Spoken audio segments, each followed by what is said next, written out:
Hey friends, Dawn here, welcoming you to the Soul Goals podcast and year number 3. This year, we are diving into expanding our perspectives, challenging our belief systems, and working the mental and emotional muscles of our souls. Though still all about growth and connection, this year finds opportunities to hear from people in our communities that have walked a path that might be different from our own, but that ultimately present us with the chance to look at a subject in a different light and learn other ways we could approach challenges in our own world. Let's get to it.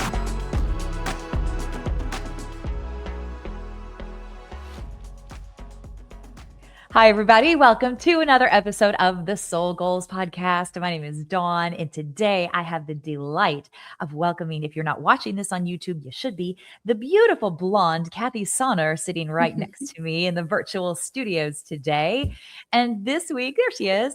This week, we are speaking specifically about birth and specifically from the perspective of Kathie's profession. She is a professional and certified birth doula. And I'm so excited to have you on and talk about this because when you think about birthing a child, bringing life into this world in that capacity, in that physical realm, there's so much that's wrapped up in that, And I was really fortunate enough to be able to have both of my daughters naturally. And I don't know if I would do that again. Maybe I would. That's a process. It's a process. But Kathie comes to us and she's the wife of one of my good friends who's actually a fellow voiceover artist, a peer of mine. And we got to talking at one of our networking meetings about what you did for a living. And I was like, oh my gosh, I want to have you on and talk to people about everything that this encompasses because it's such a beautiful way to bring life into the world, such a wonderful thing to witness and to experience. And for you to be doing that for people really says something special about you, Kathie. I'm just going to tell you. I mean, it really takes special people to be vulnerable, to be helpful, to be honoring and supporting women in that very transitional, I can say the word vulnerable, that very vulnerable time in that stage of bringing their child into the world. So as a certified birth doula, you basically support families in this pregnancy, delivery, and that initial postpartum period right after the delivery, correct? Yes. Especially for mom. However, we do support dads also. Okay. And support for dad can look vastly different between one personality and another. So you might have a dad that wants to be at mom's head the entire time. And then you'll have another dad that wants to be at baby's head all the time. Oh gosh. And then others that just want to sit back on the couch and let mom and doula do their thing. So yeah, really speaking to how I support those dads the best is making sure what their capacity is, their desired capacity is in that space, and then elevating them in that, whatever that is for them. So I might have a dad that gets like pushed back by the nurses a little bit and I'll grab his hand and pull him up, like get him up there by mom. Or if baby's born and baby's transitioning, I'll say, Dad, talk to your baby. Talk to her. Because babies know dad's voice. They don't know his smell yet, but they know his voice and they'll respond. So it helps them kind of arrive, if you will. Yeah. It's a big journey for baby too. Right. But that's also the beginning of a really nice bonding period too. You know what I'm saying? Like, I mean, I look at what you just said because, I think I'm glad you brought that up about the dads because as a doula, your primary focus is on that mother and taking care of her in the whole process along with the baby, obviously. But it starts out with that mom and what her process is and how you can fully support her and be there for her. Let's talk a little bit about, let's back up for just a second. You've had you told me almost 100 births so far in doing this career for how many years have you been a certified birth doula? Officially on the books as of early 2023. Okay. And so I say it like that because in 2022 is when I started the process. It's a 2-year self-study process to get certified. And I finished the process in 11 months. And in that training time, that self-study, you do 3 kind of practice births, if you will. So I did have 3 births in 2022, But going back 20 years prior, I was at the birth of a very good friend of mine. I was a week overdue with my third daughter and got to attend my best friend's birth of her son, who was due actually before or after my daughter, but he came first. Okay. And so I got to witness his birth and be there and support her, which I think really was probably the early inklings that this is a really cool job.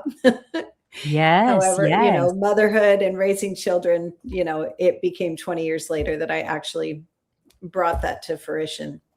Right. But bringing that to fruition, I mean, the seed was planted. It sounds like when you attended that birth, you know? Yes. And That what was a my really first experience watching someone else give birth and being there to support them in that space. gosh, and that you think was like that was the inkling that you said initially, "Hey, I think I wanna do this one day," or you said, 20 years later is when you really jumped in. Had you always kind of thought after that experience that this is fascinating and it's really something I wanna do? It was fascinating and I loved the experience. I didn't know that it was a career. We're talking Okay. 1998. And I was giving birth to my third daughter unmedicated in a hospital, and I didn't have anyone there to support me. I didn't know being a doula was a thing until much later in life. I Well, just knew I loved the experience. yes, yes. I will tell you my oldest daughter was born in 2003, and we went to birthing classes because that's our first child, and I'm like, "I need to know a little bit more about this." And we had a doula leading our class, and I will never forget her. She's an older lady, and her name was Beulah. Like, no joke. They called her Beulah the doula. And that will stick with me forever. I mean, just the rhyming thing, but more than that, she was such a caring, loving, just nurturing person overall that she answered all the questions that each of us had in the class. She would stay later after the sessions were done and really like dive into our concerns and what was going on with us. And I feel like it really helped me because when I went into birth, my first child, I didn't have the doula with me. We did not hire her to be a part of it, but I knew I wanted to have an unmedicated birth. I knew I wanted to do that. It was really important to me for multiple different reasons. I also was aware that if something were to go awry, I wanted to be at a hospital just in case. So I was prepared for that because I'm not too proud to say, no, I don't want to, don't want to stop this process. If my baby or myself is in danger, I want to make sure that we're well attended and well taken care of from that aspect. But man, I will just tell you, it was such an interesting piece to take part in because we would be on the monitor for 15 minutes out of every hour. And then I would get up out of the bed and I'd walk the halls for the next 45 minutes, right? As I was laboring. And I'd just stop and grab the rail when I would contract and bend over and really work through that contraction. And in 2003, I still don't think it was very normal for nurses and people to see that happening because we would have, over the course of about 4 hours of doing that, multiple nurses that would walk up to my husband and I and say, "Is she okay? Is she all right?"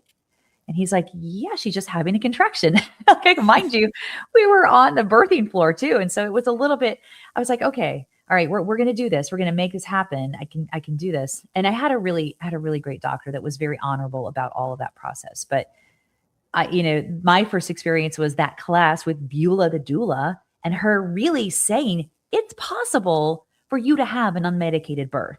It is possible. We're women and we're wired, made that way physically. There's going to be issues that could pop up that we don't know about. But in the end, let's give it a shot. Absolutely. And her faith in your ability to give birth is a lot of times all the mama needs to hear is that someone believes in her. Because sometimes well meaning relatives or family or even total strangers will be like, oh, why would you do that? Do you want to do that? And give them doubt in their heart when really they know they can. So to hear Beulah say, yes, Dawn, you can do this, that's so empowering and so impactful. So Yeah. anyone out there, if you're around a woman who says she wants to go unmedicated, the best thing you can do in that moment is tell her she's absolutely capable of that. Yes. Oh my gosh, I love that you said that. And I think that kind of goes across the board, whether we're pregnant or not. Like we want to hear that our thoughts and our plans and our ideas and these wonderful things that come through us as people, that matter to us and are meaningful to us and that have passion for us, that we want to be seen, we want to be heard. That's the vision for this whole platform, connecting people to be seen, to be heard, to be understood in that way. And yeah, capable, totally Yeah. capable. Yeah. Let's talk a little bit about the unpredictability of birth, because I've had two, you've had three, and we've witnessed almost 100 births. You've helped bring almost 100 children into this world in that capacity. Nothing's ever the same, right? Mm-mm. Totally Oh, different. And I've done a combination of hospital birth, home birth, and I'm OR certified, so I can attend C-section in a surgical suite. And that's a whole different type of support, a different capacity, right? yeah. But yeah, there's no one labor that is exactly the same. They're like snowflakes. They're all different. Oh, I love that analogy. That's perfect. Yeah. Yeah. Tell me about that unpredictability and the challenges of being a doula, because if I think about it, like, you're being trained to do this, but how can you train for every situation? You really can't. Like, how do you overarchingly train for what to expect in the unexpected? Well, that's just it. You expect the unexpected and you Mhm. come as prepared as you can, knowing what this family wants to experience. So I say this to my clients usually on my initial prenatal with them. And I say it with love. I don't care how you give birth. You can go unmedicated, you can have an epidural. The choice is yours. My desire for you is when you walk away from that experience, you look back at it with awe. Like you're Mm, just in awe, just in love with your birth story and how you felt going through that process, right? yeah. Because some people do enter that space, and pain is a very big fear for a lot of people. So for them, they're like, "Hey, give me that epidural." And if that's what someone wants for their experience, I'm not there to tell them yes or no. I'm just there to say, "Okay, let's get you taken care of. Let's get you as far as we can through labor before you get it, so that we know it's the optimum time, right? Because it Right. can slow down labor. Right. However, yeah, the unpredictability is being able to pivot when you need to pivot, right? Mhm. Because someone says they want to go unmedicated and it becomes more intense than they anticipated and they want to go a different direction.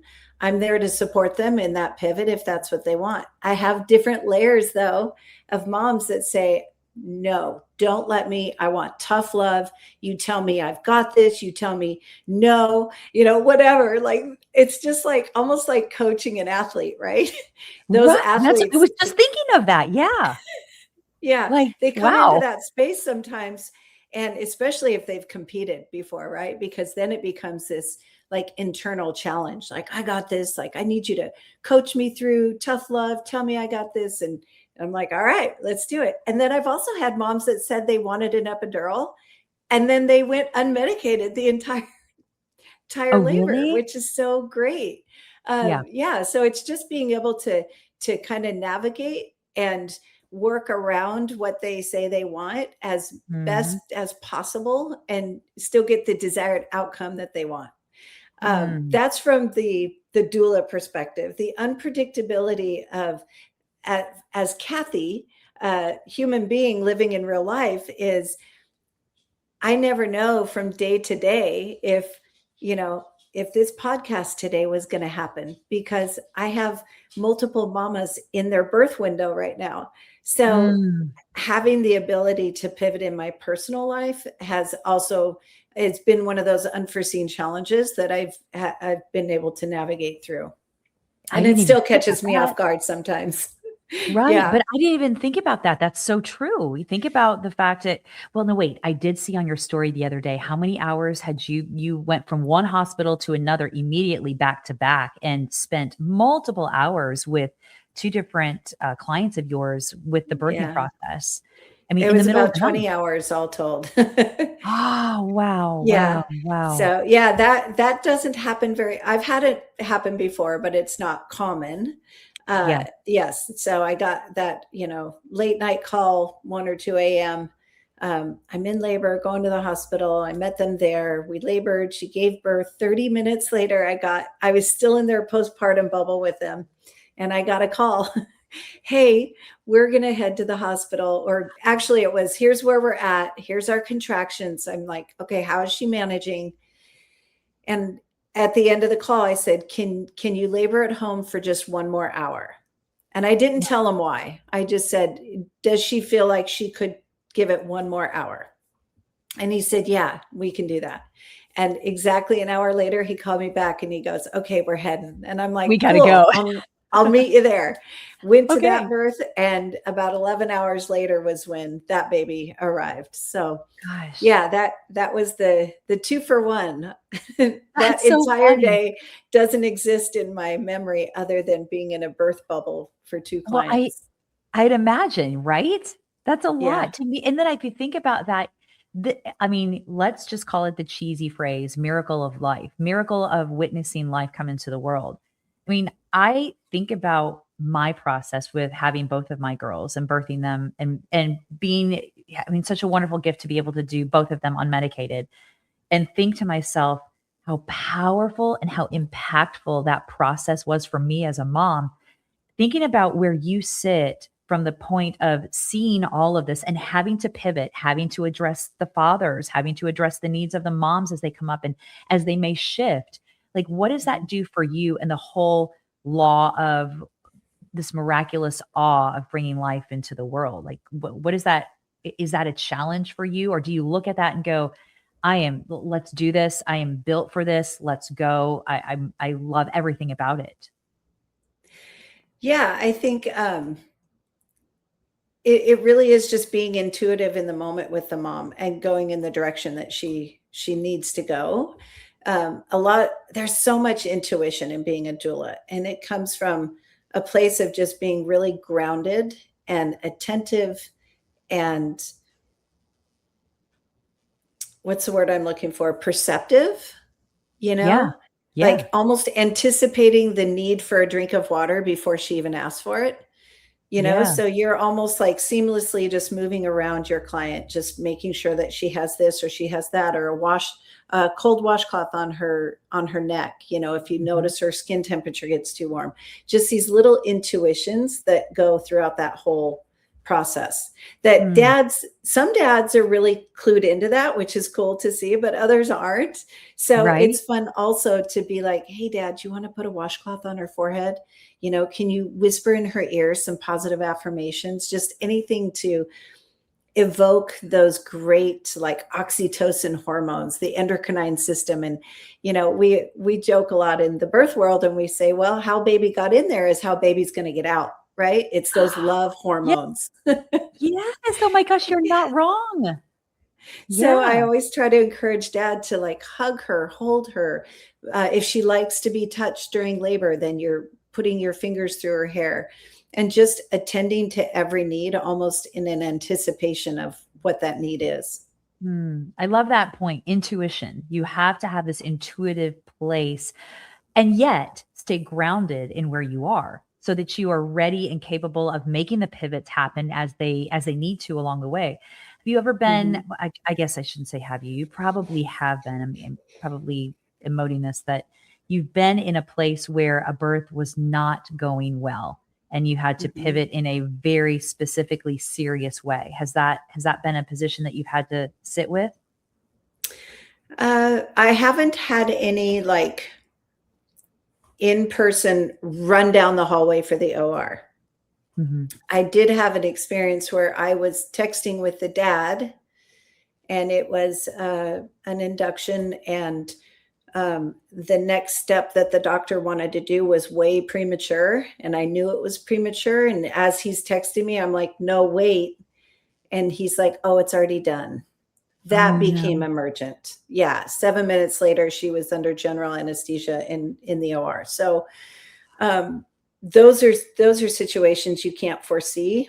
Mhm. However, having that experience, I'm able to turn and apply that and give further guidance and kind of a deeper, like, hey, if this happens, then this is what I want you to do next, right? Yeah. Rather than, waiting for me to be there. It's like, no, as moms are laboring, I'm in constant contact with them Mhm. until they tell me they want me in person. right? Okay. And I tell them multiple times, like, I will come to you when you want me to be there. So for Yeah. some people, they like to go to triage, get checked in, know that they're going to stay, and then get settled in their room. Mhm. Others want me to meet them at the door and go right in. So there's different times that I'll join a labor, but especially with induction, that can take 24, 48, 72 hours. I mean, it sounds terrible, but they can be a very long process. So I'm not there the whole time, right? We're gauging it, we're in contact with each other. So it's a lot of virtual support until the time comes that they ask me to come into the room with them. So that was just a situation that was super unfortunate. Mhm. It was a text to me as an afterthought that, hey, this is what they're going to do. But before I could even interject anything, it was like, okay, it's done. And it was like, Yeah. oh, so Well, that's which tough. leads me to a whole other thing. Like, how do doctors interact with you as a doula in that whole process? Because I know that my doctor was open to if she because I talked to her about my desire to have an unmedicated birth and my why behind it. She totally understood it, was willing to go with me on that. And I said I had contemplated bringing a doula in, but we decided against it. I don't know what the reasoning was necessarily, but she was like, yeah, that I've had other patients that have done that. So I was in a place where I was pretty fortunate to have a doctor that was okay with that. But like, have there been doctors in your experience that have been, hey, you go over there, I got this under control, we'll take care of it from here, kind of thing? Yes, you can definitely tell when you're a welcome feature in the room and when you're not. Yeah. Fortunately, I have a good relationship with the practitioners that I've worked with here in Nashville. Um, I do have favorites. There are Okay. some that are more accommodating to a doula than others. Yeah. The ones that aren't open to doula support, it's the tell is they don't acknowledge you in the room at all whatsoever. There's no eye contact. There's, you almost don't exist. You're just kind of there. Mm, Um, and that can be a little more challenging. However, I'm not there to oppose anyone, not I'm there to say, hey, we're a birth team together, working together for the benefit of this patient, right? right. Um, Right. and sometimes I get those doctors and midwives that are all about it and they work in tandem with the doula, which is really, really cool. And then there are a few that will come in and just be like, blinders on. They don't want to look anywhere in the parameters. So we Mm, also have different layers of controlled, like managing birth. And okay. that's a lot of times it comes from their training. Like they were trained this way and they don't really know that there's another way. So Mm, there can be sometimes a little pushback because if my client is very committed to not having a certain procedure and that procedure is being offered to them, they're looking for the doula to help advocate, right? right. And Right. it's not necessarily for me to go head to head with anyone in the medical field, right? I'm not Mhm. medical, I'm not Mhm. clinical at all. But it is my job to inspire my client to advocate for herself. So if they bring in something and say, oh, we want to do this, and she looks up at me, then I will ask her a question or suggest something to her that we've already talked about at the prenatal, and then she can address that with her doctor, especially if it's one that's not open. I've Right. had fantastic experiences with some that are like, hey, we're talking over positions, we're talking over the next step, we're, really working in tandem together. And I have to say, those are my favorite experiences in a hospital is when the provider is like, okay, cool, look, we have extra help, let's do this together, and Yeah. Well, honoring their patients desires is a big team. thing. Big Yeah, deal, and team effort. I mean, I think when we look at the whole spiel, the whole big picture, it's a team effort. And yeah, what I hear you saying is that communication with you and your clients is that's the foundational piece because you want them to have that experience where they can look back 10 years from now and go, Oh my gosh, that was the most beautiful time, and I did it, and I made it happen. It didn't look the way I thought it was gonna look. It turned out going this way, but I can still look back at that and go, "I did everything I could, and I have no regrets, and I was fully supported, and what a wonderful atmosphere to bring my child into the world in," you know? What do you Yes. think about Yeah. like, about all of that? Yeah, it's an experience you'll never forget. Yeah. Never. It's Tell it's me tell me about any specific situations that maybe completely blew you away, that you've been involved in that you're like, "Whoa, that was life-changing for you," not only just for the parents or for the team and as a whole, but where you really went, "Oh my gosh, that just happened," or, "Oh my gosh, I really felt that piece," or, "That's just really beautiful," like in a way that was like, "Whoa." this one's really funny because it's not supposed to happen in a hospital, but they do have bathtubs in some Yeah. hospital rooms, right? And the goal is to labor in the tub, but you're not allowed to birth in the tub. And Oh. we had an oops. Yeah. So that was super fun, and So talk the about baby was intuitive. birthed in the tub? In the tub, which Oh is, my, yeah, not necessarily, it's not their standard of practice. You can labor in the tub, but when it's time to push, you're supposed to get out. right? However, babies and bodies just have a mind of their own. And when baby's ready to come out, so it was the coolest experience because dad was in the tub with mom sitting behind her. Here was mom. The nurse is whispering in my ear, "We got to get her out. We got to get her out. We got to get her out." And I go, "She's not getting out." Like, I just knew she's not getting out. Yeah. She's it's She's not dialed happening. in. Yeah. Yeah. And so the nurse was there, I was there, and the doctor. And it wasn't a very long time between that and then the birth, right? That's why I was like, I know they're not going to get her out. Yeah. But the three of us were standing by, and we all knew the moment it was happening because I reached down, and the thing with I'll go into that in a minute, but I reached down and I lifted her hips. The nurse took her leg and moved it, and the doctor took the baby and put her on mommy's belly. So, but it was like so well perfectly orchestrated with no words Oh, being spoken. Because the wow. thing about a bathtub in a hospital is they're not monitoring the water temperature. Yeah. So a baby coming out in a cold bath can be shocking. If a Yeah. baby comes out in a hot bath, that's bad too, right? So without that water temperature being gauged, they don't want baby coming out into that water.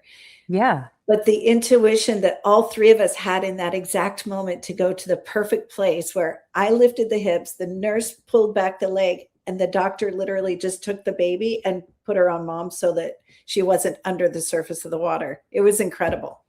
That Gosh. was one of my funnest. Yeah, I loved that. I loved that she didn't get out of the tub because this Right? was her, yeah, because this was her second birth and she really Mhm. needed a redeeming birth. Her first experience was not a good one. Yeah. And I felt like this really gave her that opportunity to have redemption and to feel really, really good about her birth this time. So Right. had we like tried to force her out or pick her up or anything, it just wouldn't have been the same. No, it wouldn't have been. That's probably would have been more shocking than just allowing the flow of that life to happen as it was naturally ready to go anyway. Yes. And it Oh. could have been dangerous. Like she's stepping out of a tub and the baby comes out. Like, no, I think she was in a better situation staying where she was. God, that's a beautiful story. I mean, I feel like that to me brings when I think about the birth of both my kids, obviously there's okay, so from a physical standpoint, there's a lot of hormones involved, right? But from this emotional standpoint, from my mommy heart of carrying this child for almost 10 months in my belly, like and growing this human being, which is, by the way, such a huge gift. Like such a beautiful gift that we as women have the ability to do. Mhm. Like the emotions that surround that. I mean, you think about that whole experience, like you're glowing when you're talking about that experience, like Yeah. what's the emotions for you when you see this happening, when you're witnessing your client giving birth and bringing that life into this world outside of their body and just having the whole experience yourself as an assist, Yeah. as a supporting unit. I very much am an empath, so I do take on the emotions of others. So I've been known to cry. I've been Mhm. known to laugh. I've been, just all the things like that particular birth. As soon as it happened, the dad just crying and so from relief, like, Yeah. and also the beauty of it all. Like he physically felt his wife giving birth. Not many men have that close contact at the moment that their child is coming into the world. And for him to feel her body giving birth, I think was just so impactful for him. He was just crying. He was sobbing in the tub, Mm. just holding her, looking down at his daughter, just, and that was like, how do you not cry in that moment? It's like, Right. oh my Right. gosh, this is so beautiful. Yeah. Yeah. Yeah, it's that Hmm. vulnerability piece that's so beautiful, and I think about that, like, what has that vulnerability piece had for you in your life? Being a part of something so intimately wound in such a special way between a couple with the birth of their child, like, what does that do for you when you step outside of that in terms of your own life and your own world and your own experiences? That's a that's a really hard question to Yeah. answer. How does the vulnerability of birth affect my exterior life? Hmm.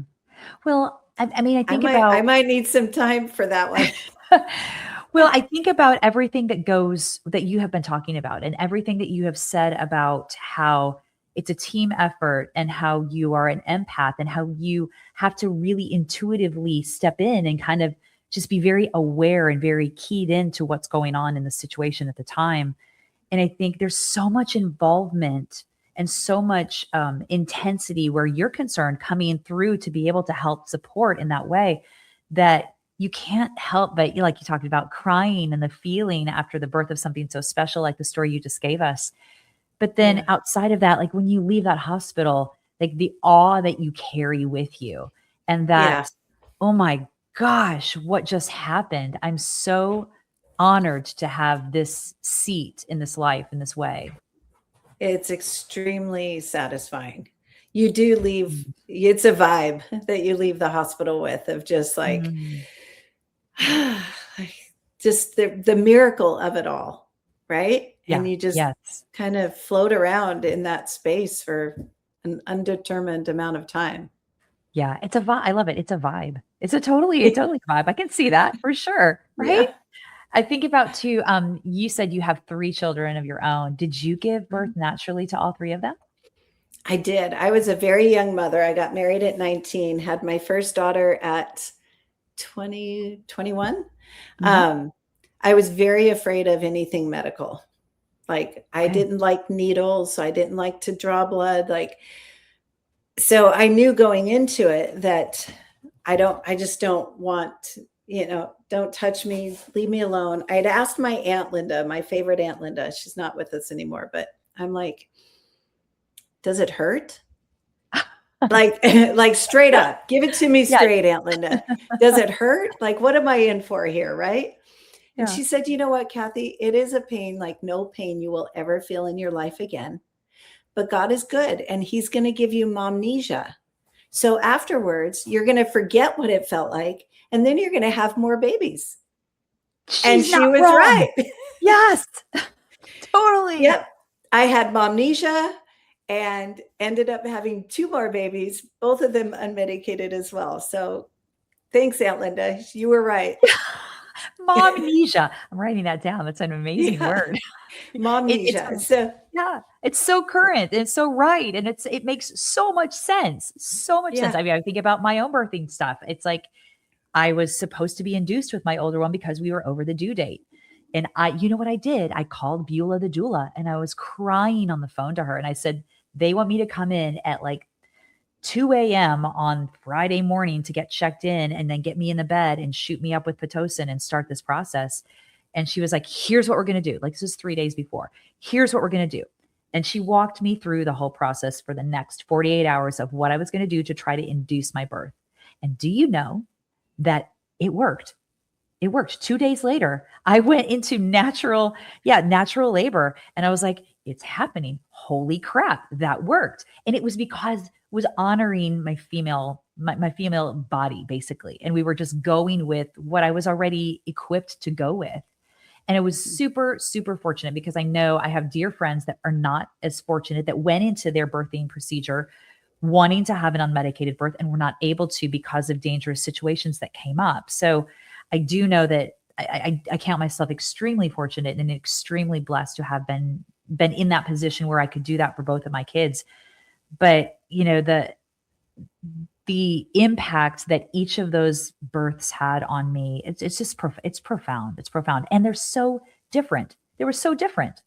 So different. Yeah, All three very. of yours different, all unmedicated, but all different, right? Oh, absolutely. Yeah. My first was a 34-hour labor, even though I went Oh, into labor on my own, and most first-time moms statistically are going to labor for at least 24 hours, right? mhm, mhm. There's so many different factors that come into play, like your health, baby's health, mom's body. Like, does she have tightness here or there, right? That can kind of be hard for baby to navigate through the pelvis if Mhm. the the muscle bands are tight. uh, but also being a first time mom, like that first process, your body's like, wait, what are we doing? Like, the Yeah. endocrine system is like this little controller up there, like, okay, release some relaxin. Okay, you guys over there with the oxytocin, give her a shot of that now.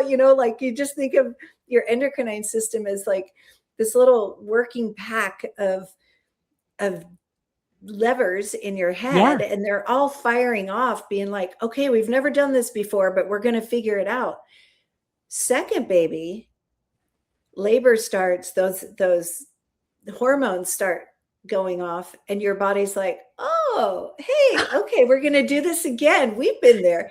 We've been to Yes. that show. We have the t-shirt, right? So then your body's like, okay, let's do this. So second babies come faster. Mhm, Just no ifs, ands, and buts. They just come faster. So mhm. my second daughter, I went into labor in the middle of the night, woke up in the morning, or like 4 a.m., whatever, waited for my husband to eat dinner or eat breakfast, excuse me. And then we went to the hospital, and then I took a nap. I laid in What? the bed and I fell asleep like this. And my Okay. husband was asleep in the chair. And there happened to be a nurse in the room. And she saw my body go like, Like uh-huh, seize, almost like like, tighten up. Yeah. like this. Like, Clamp. she just Yes. saw. So I was pushing, but she was In like, your sleep. well, I say I was sleeping. I did nap. I did rest, like Okay. between the contractions, but I'm very much an internal person, Mhm.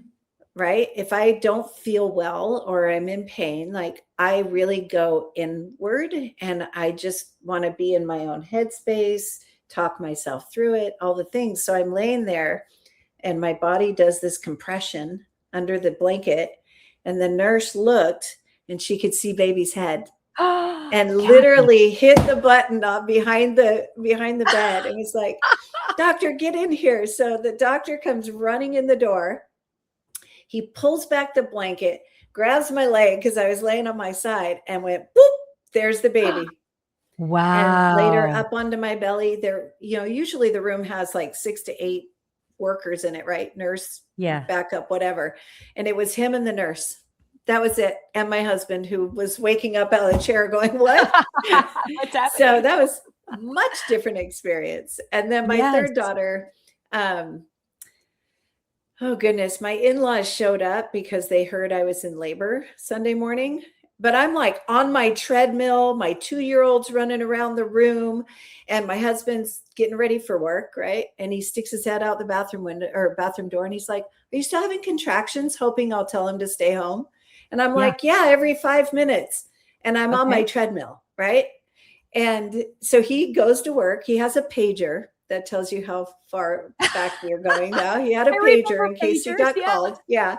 He worked his entire shift, and then he came home, and his in laws showed up from 2 hours away. And I'm like, then I felt this pressure to perform.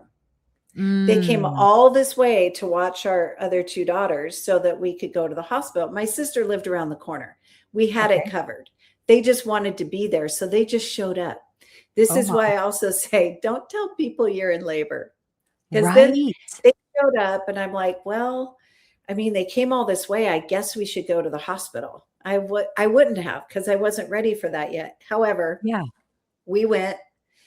I ended up just sleeping the night because nothing was really happening. I was just labor. I was just in labor. It was a different time. They didn't manage labor in the 90s the way they manage it now. And I'm so Right. grateful that I birthed at that time the way that I did, because there wasn't a lot of, at least the hospital I was at, the state that I lived in, the doctor, the provider that I had at that time was very hands off. So I was really blessed in that way. Yeah. But because my in-laws showed up, we went to the hospital. We slept the night, and she was born at 11:11 the next morning.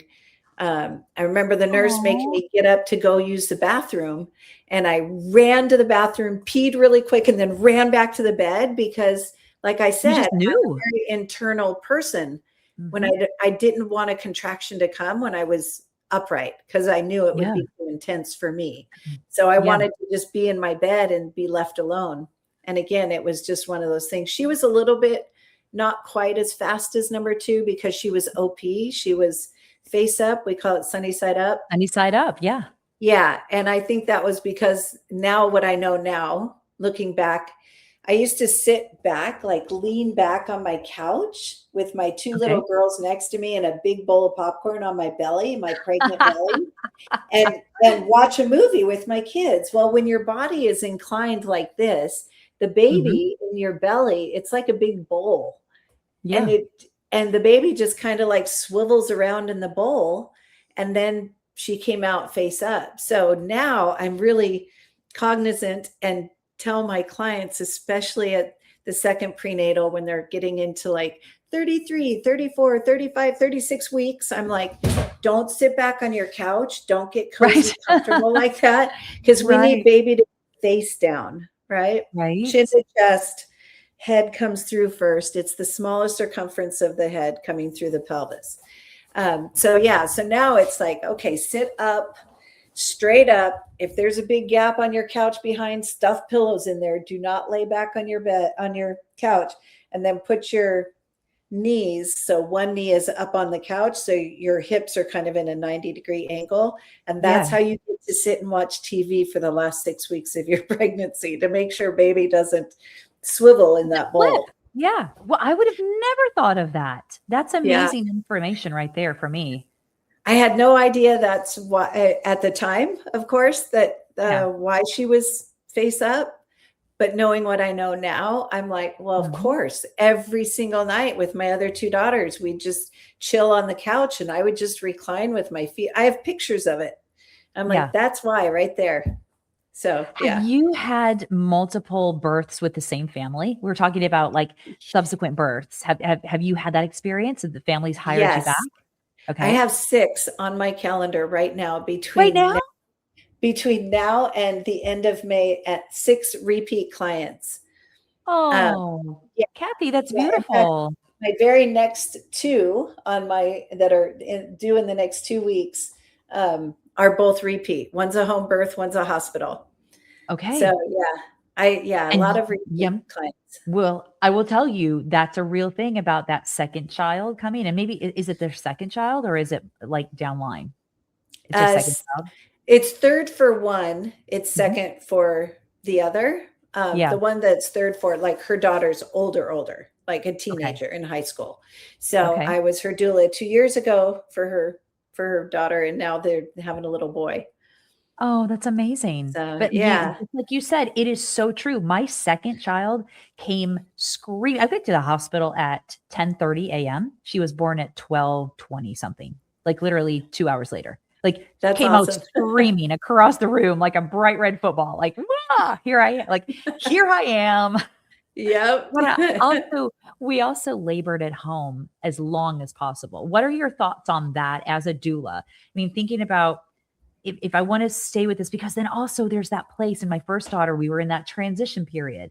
I was being monitored and I was having these contractions, and we got into the room and checked in at like 7 o'clock at night. And at midnight, all right, they said, okay, if you're more than 2 centimeters dilated, we'll continue to allow you to labor like you're doing. But if you're still at 2, we're going to have to maybe start something with the process because your water is leaking it. Right. So I was like, okay. And I was having such extreme contractions. I knew I was at least at a 3. Kathie, you know what I was at, right? At midnight, I was still at a 2. I was like, no, I sat and cried. I sat in the bed and cried before the next contraction came. And then I cried because the next contraction came. And then the nurse was so delightful. And she was like, look, let's try this. Let's do this because the doctor's going to want to start Pitocin. And let's just give it, let's start the Pitocin in this way. And let's just give it an hour. You've been doing really great. Let's see how you fare for 60 minutes. In 60 minutes, then we'll reassess. And I was like, fair enough. Fair enough. By the time I got to 60 minutes, the transition period was so intense. And it was like, we're out of time to get an epidural. And now we're in it to win it. And let's go. And she was delivered shortly thereafter. She came out in a really hard position and with a lot of team around because there was some trauma going on. But she was safe and it was all good. And then, like I said, that second child, I love what you said, like been there, done that, got the t-shirt at the concert.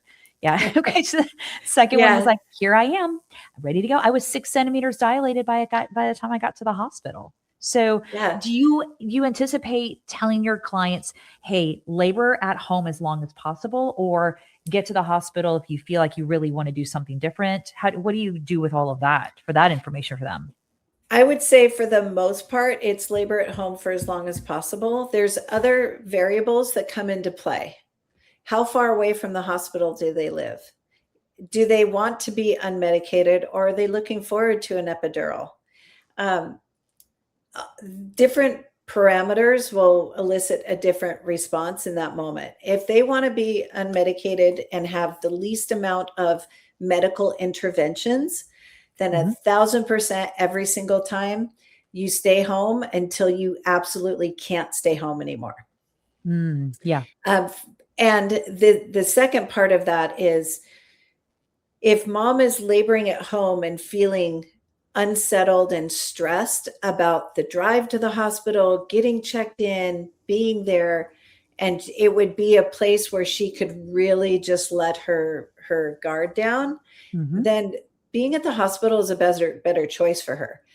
If the opposite is true, if she likes being in her own space, eating her own food, sleeping in her own bed, having the comforts of home, if that's going to keep her in that state of relaxed zen, then that's where I want her to stay, because we're mammals. And just like mammals, think of a cat that has kittens.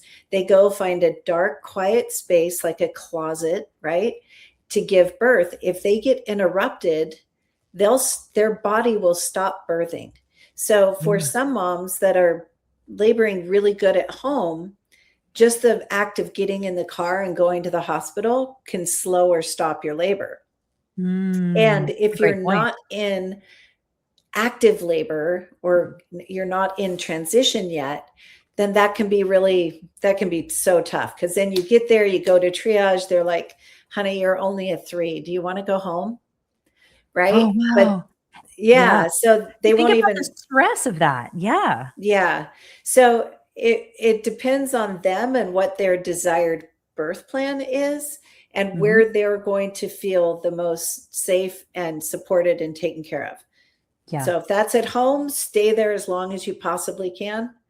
If getting to the hospital and just being there and knowing, okay, I'm here to stay, even if they have to labor and triage for an hour or two, then that's where they should go. That's what I recommend.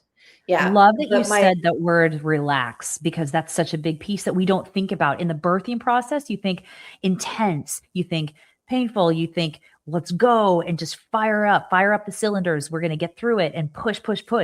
But relax is such a big piece of the whole process. I don't think we give enough credit to. And I learned that the hard way during my first birth, because the nurse was like, it was this anxious period at that point when I was told that, oh, you're still only 2 and here's what we're going to have to do. I just became extremely like this. And she did a great job of saying, as much as you can relax between the contractions and even during the contractions, and I know that sounds counterintuitive, but as much as you can tell yourself and center yourself in that moment, in that space of relax, you're going to be so much better. It's going to go faster, and it's going to be painful, but it's going to be okay.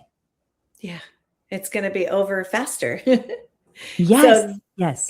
birth isn't about strength. It's not about how strong you are. It's about how well you're able to surrender to your body and where it wants to go. So even our pelvic floor, you think about it, our pelvic floor, since the time we were potty trained, we have been tucking our pelvic floor so that we don't pee our pants, right? We hold our bladder. So in birth, it is very counterintuitive, but you have to release that pelvic floor and let it go in what seems like a very unnatural direction that it's never gone before. Mm-hmm. So it's so counterintuitive. And one of my favorite positions to put a laboring mom in is backwards on the toilet with no underwear on, because there's a psychological release of their pelvic floor because they're no longer subconsciously trying to hold their bladder. Right. So you sit backwards on the toilet, you put a couple pillows there, you lean forward and you sleep. And then if you need to pee, you pee. If you need to poop, you poop. Like you're on the toilet, so you're not fighting your what you know is what you should be doing. Voice. Yeah. Yeah, that's some subconscious like tightening of the floor to hold your bladder. It's not there anymore. It disappears on the toilet. Because what do we do every time we go to the bathroom? We sit on the toilet and the pelvic floor releases so that our bladder can drain. It's biology, it's all. So I love putting moms in that position, especially if they're having trouble staying relaxed and surrendered through the contraction. I love that. It's not about strength. This is a big mic drop moment for me that I want everybody that's listening that could be pregnant, could be thinking about hiring a doula, could be contemplating having an unmedicated birth, or is planning to. It's not about strength. Birth is about surrender. Yes. Gosh, yes, Kathie, it's so good. The athletes, mostly gymnasts, CrossFitters that are very strong and always tucking and tightening their muscles during pregnancy should only be focused on stretching those muscles and relaxing and doing all the things to ensure that they have that good experience. So my yogis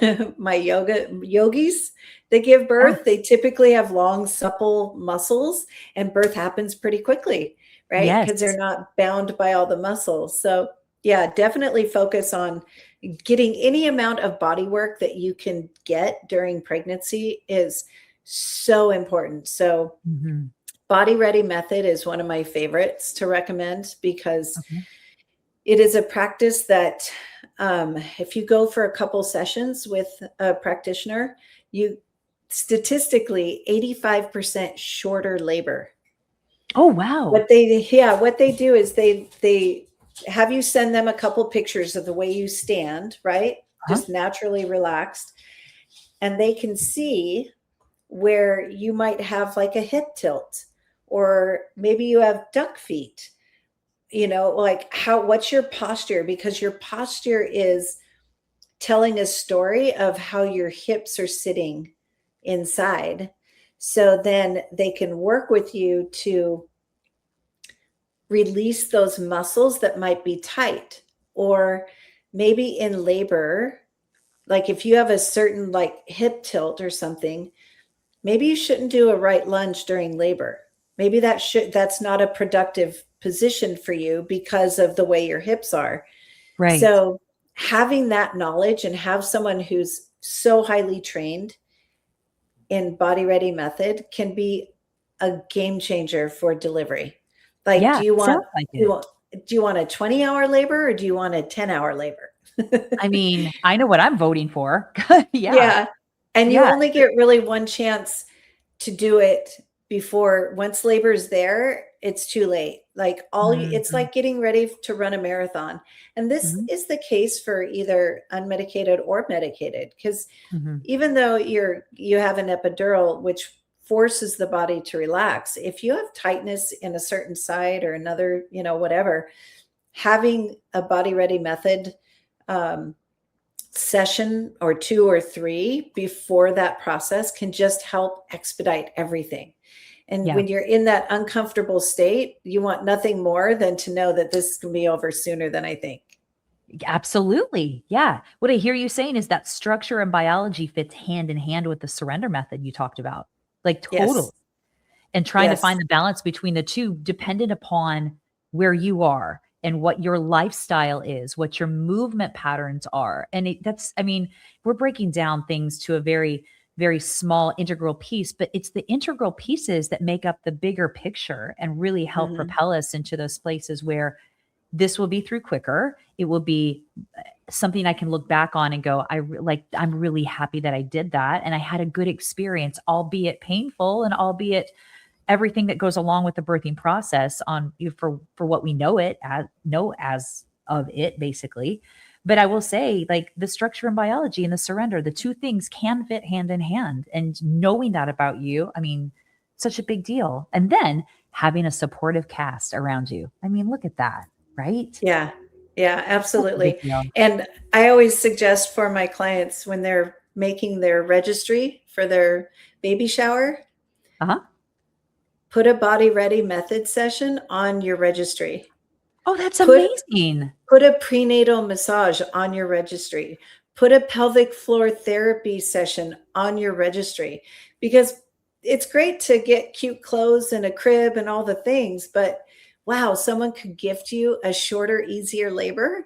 Like, that's the ultimate gift, right? So dads out there, if your wife is pregnant, like, that's the ultimate gift that you could give your wife right before she goes into labor. Not before she goes into labor. That's too late, right? But during pregnancy, during, if he wants to get something really, really special for her, contribute in a way that is so huge and will allow her to have an easier delivery. Experiences over things, I always say. Experiences over things. It's a big That's deal. exactly what that is. You're giving that mom an experience. You're contributing to a positive birth experience outcome, or improving the opportunity for that.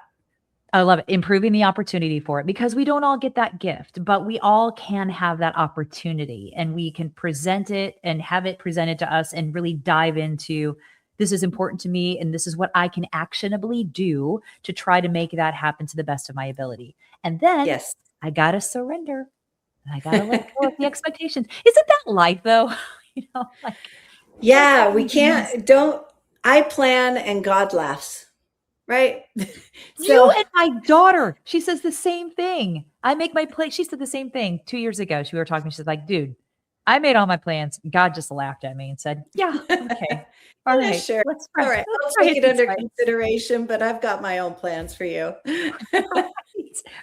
Right.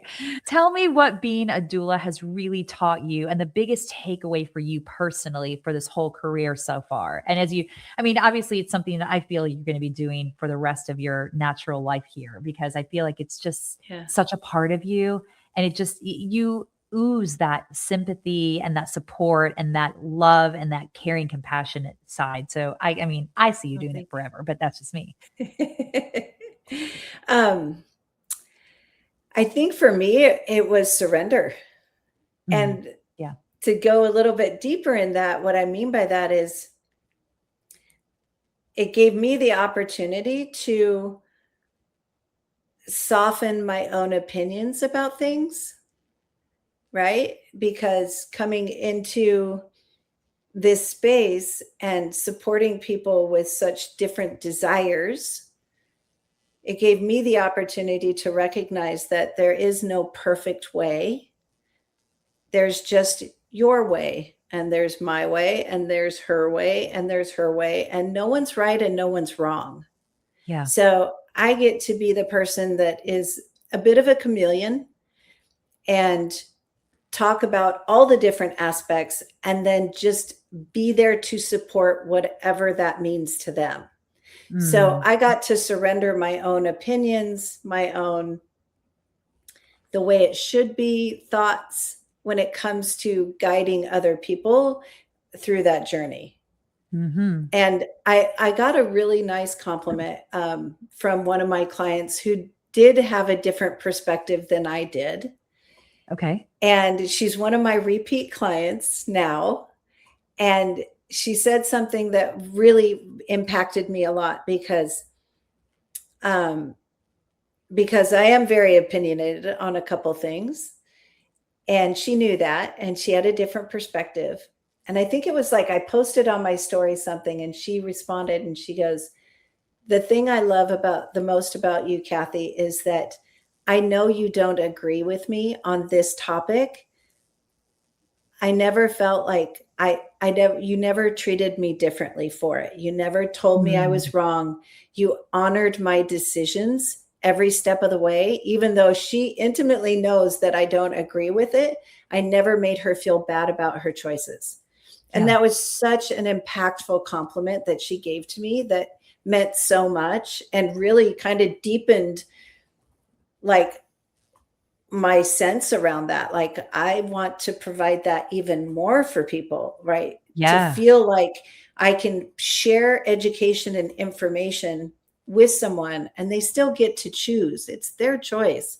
It's not about me. It's about them and what they want for themselves and their family and their baby and their experience. So that was one of my all-time favorite compliments.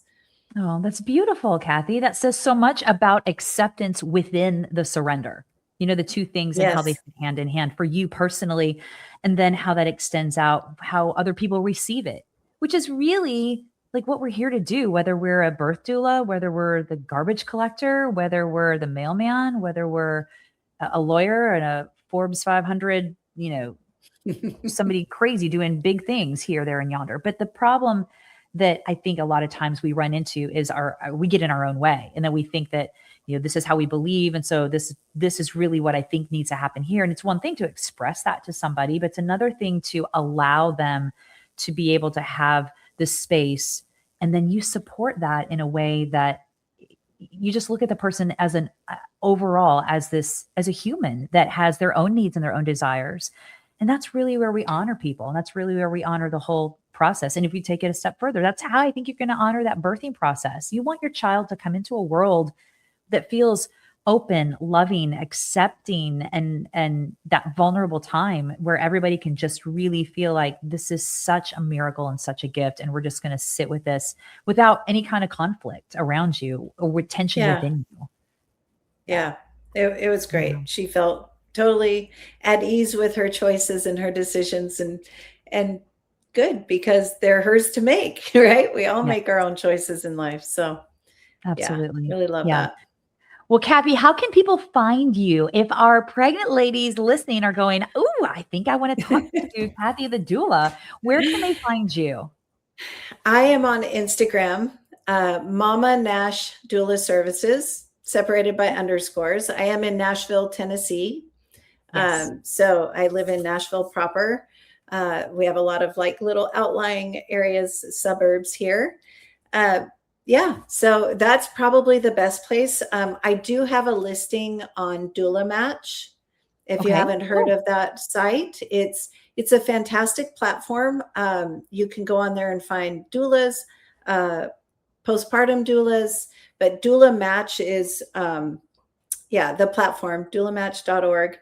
And you can look up the city, the zip code, the name. You can look me up. You can look up other people. And there's all kinds of great services on there. I love that Doula Match. I'd never heard of that. I love it. Yeah, Doula Match. Okay. It's pretty cool. Okay. Yeah. And you can read people's reviews and all the Mm. things. But yeah, to reach me directly, I would say just DM me on my Instagram. Yes. And that Mama again Nash is Doula Services. Mama_Nash_Doula_Services. Uh-huh. Yeah, perfect. Perfect. Guys, check it out. Check it out. And if you are an expecting mother and you've been on the fence about what do I do, like listen to this episode and really know that you are capable. You're capable. You can do this. Your body was made for this, and you're capable of pivoting and making other choices in the red hot second of it too. And it's all beautiful. I will say, if for some of my crunchier moms out there, there are occasions where you do need to pivot, like when your health becomes like in jeopardy. So Yes. know that becomes a real thing too. And it hasn't happened very often, but I've had occasion where I need to be like, no, you need to do this induction, which I'm not a fan of inductions, Yeah. unnecessary inductions. But also let's listen to the tells that we're seeing in the body, especially around preeclampsia. If blurred vision, dizziness, all of those, the swelling, like listen to that, because your baby might survive, but you might not. So I just Mm, want to say there is a time and a place where it is necessary, and you do need to do the things that you need to do. yeah. Not about strength. It's about surrender. Surrender to God's will Mhm. and what he has in store for you. Gosh, love it. Kathie, thank you so, so, so much. I've loved this time with you and loved hearing about your job, loved sharing birthing stories. I'll do that all day long. I love hearing other people's stories too. Wow. So cool to know like that you went through this so many years ago and now here you are in the thick of it, helping other people have the same experience that you did. So I love that. Full circle. Yeah, thank you. Yeah. That's Well, you awesome. guys Thank have you. I appreciate you. yeah, absolutely. Have a wonderful rest of your day, a great rest of your week, and check her out, guys. Mama_Nash_doula_services in the Nashville area. She's a good egg. She's a good one. Oh. All right. Have a Thank you, great day, Dawn. I Kathie. appreciate it. Bye. Bye.